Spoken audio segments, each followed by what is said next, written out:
शनि को पवित्र कर, आप तो पवित्र कर रहे हैं, हम हृदय को। खूब नाम जप में चित्त बस लगाया जाए अपने लोग मिलकर के।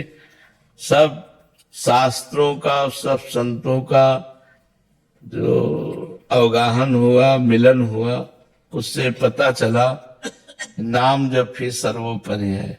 बात करें जैसे हमारा नाम में मती रहे, साधन में मती रहे, सदगुरु में मती रहे, और हमारी कामनाएं है थोड़ा निष्कप्त है, ठाकुर जी को समर्पण कर से ये सब शांत हो जाएंगी कामनाएं। जितना नाम रूपी जल पड़ेगा ना, तो ये सब कामनाएं शांत हो जाएंगी। खूब नाम जब करता रहे, कामनाओं की चिंता न करे।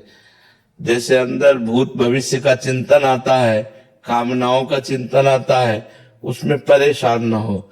अपना काम है नाम जप करना, वो सब धीरे धीरे डिलीट हो जाएंगी, शांत हो जाएंगी।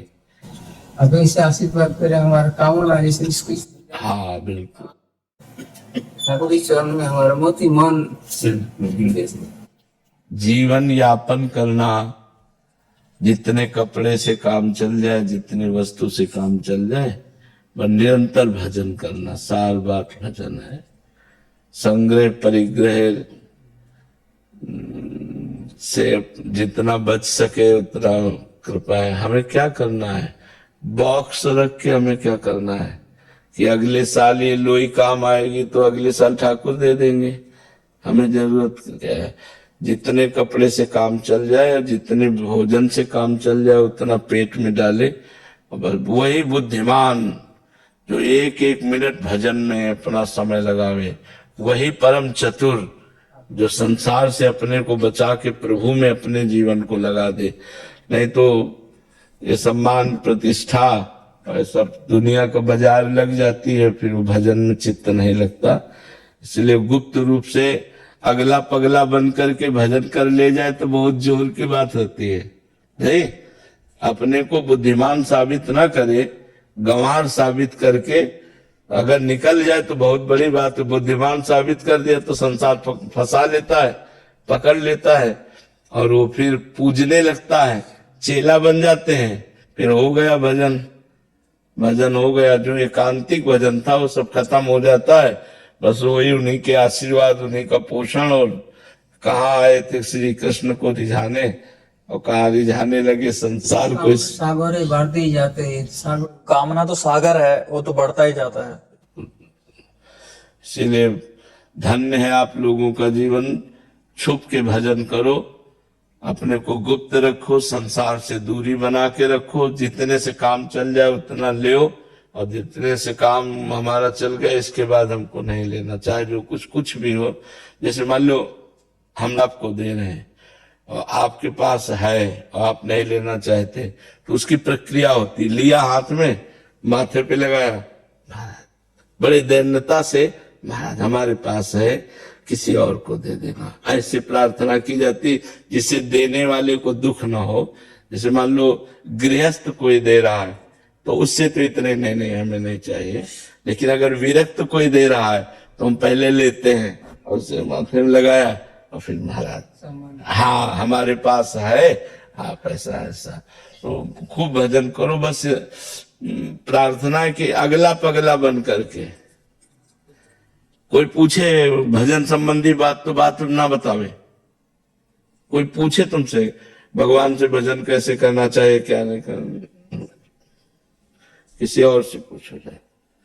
जब तक भजन सिद्ध ना हो जाए तब तक प्रवचन नहीं करना चाहिए, तब तक किसी को उपदेश नहीं देना चाहिए। नहीं, चार भगत कुटिया में आके बैठने लगेंगे आपसे भगवत वार्ता, आपको लगा कि भगवान की वार्ता है, वो भगवान की वार्ता नहीं, प्रपंच है। वो प्रपंच आके घेर लेता है। इसलिए जैसे गृहस्थी लोग आके बैठे हैं वैसे कोई प्रश्न उत्तर नहीं, कोई भगवत चर्चा नहीं, कोई वैराग्य की बात नहीं, चुप शांत एकदम, जब तक भजन ना हो जाए। अब जब ये लगता है कि भगत आएंगे कुछ देंगे, तो अभी भगवान पे विश्वास नहीं है। ताला लगा के बैठ जाओ, अगर अंदर तुम्हारे भोजन की व्यवस्था भगवान ना कर दे तो हमें बताना। अंदर से ताला लगा के बैठ जाओ, ये हम देखा है, खुद अनुभव किया है, खुद अनुभव किए हैं। मतलब अब ये तो अभी कुछ दिनों का है भाई, वो पूछे तो विरक्त भाव से ही संसार में रहे घोर विरक्त भाव से, 8-8 दिन भोजन नहीं मिला, गंगा किनारे ऐसे जीवन व्यतीत किए हैं। तो वैराग्य से रहो। नए बच्चे हो, बिल्कुल माता बहनों से तो कसम खा लो इस बात की कि हमें माता बहनों से नहीं मिल रहा, ये तो कसम खा लो, कसम पूर्वक हमें माता बहनों से नहीं मिलना, चाहे जितने कोई भक्त हो, चाहे जो कुछ हो, दूर से प्रणाम, दूरी। अगर ब्रह्मचर्य से रहना है और आजीवन भजन करके भगवान को प्राप्त करना है तो बस इससे दूरी हो जाओ। कुछ नहीं, किसी की कुछ न सुने, चुप भाग ले। माया से युद्ध नहीं करना, माया से पीठ दिखा के भागना है, भगवान की तरफ, माया की तरफ पीठ कर ले और भाग जाए। जैसे कोई बाबा राधे श्याम बोले, नहीं सुनाई नहीं दे रहा, तुम राधे श्याम भी नहीं बोल सकते, अपन चुपचाप चला जा रहा है, उसको कोई मतलब नहीं। ऐसे चलना चाहिए। नए साधुओं खूब भजन करो डट करके, बच्चा बड़ा भाग्य, भगवान ने बड़ा भाग्य दिया। अब हम ललचाते हैं पीछे के जीवन को याद करके, वो गंगा किनारे का जीवन, पूरी सर्दी में एक वस्त्र, केवल एक वस्त्र धारण किया, रात दिन भगवान के भजन में। जो आकाश वृत्ति से गंगा किनारे आ गया, मिल गया वही खाना, नहीं कई कई दिन भूखे रहना, पर बड़ा आनंद बना रहता था। इसलिए आप लोगों को देख करके मन ललचाता है और यही प्रार्थना करते हैं कि 2 साधन है, एक बाहरी साधन है, एक आंतरिक साधन। बाहरी साधन ये है कि हमको कोई भी वस्तु ज्यादा नहीं रखनी, 2 लंगोटी, 2 अचला, 1 लोई, 1 कंबल, जितने से सहज में ठंडी लगनी चाहिए, रात्रि में ठंडी लगनी चाहिए, इतना कपड़ा होना चाहिए, क्योंकि ठंडी लगेगी तो हरे कृष्ण निकलेगा, नहीं तो 8 घंटे चुपचाप उसी में सोते रहेंगे।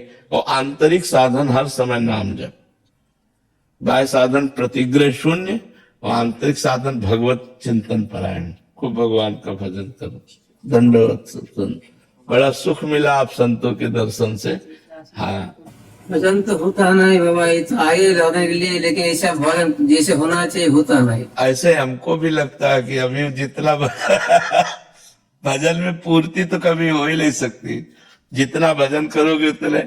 श्रीधर बाबा कालीदय के थे, जब शाम के जाते थे तो वो यही कहते थे, बाबा राधा रानी से कृपा करो कि उनसे कहो कि हमारा भजन बन जाए, हमसे भजन नहीं होता, और दिल भर भजन करते रहते।